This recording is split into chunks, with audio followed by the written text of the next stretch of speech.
Aujourd'hui, on lance POCTEFA sur la coopération transfrontalière en ce qui concerne les pompiers. Je dis on lance parce que c'est une étape, on a beaucoup travaillé, on lance les accords signés et financés.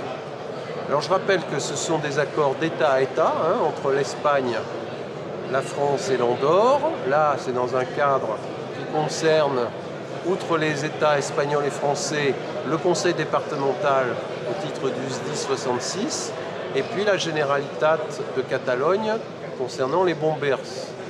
Moi, je trouve cette journée formidable parce qu'il fallait un cadre pour ce travail et ce cadre financier, il existe en jetant les bases de choses très importantes qui sont informelles.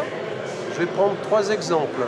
La cartographie, on ne se parle pas toujours des mêmes endroits. Les transmissions, elles ne passent pas, forcément, c'est difficile. Et puis les exercices.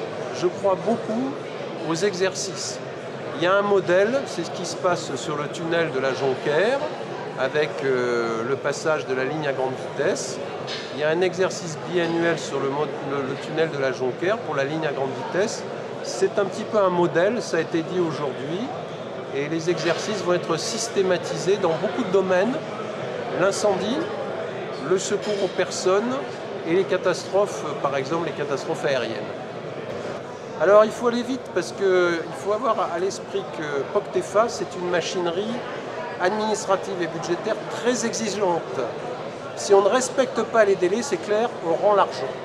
Donc il y a 2 ans devant nous, il faut profiter de ce qui est acquis, mais il faut aller vite pour terminer. Parce qu'encore une fois, si on ne respecte pas les délais, ça va être en dernier recours, en dernière ligne droite, un petit peu une course de vitesse effrénée au détriment du qualitatif.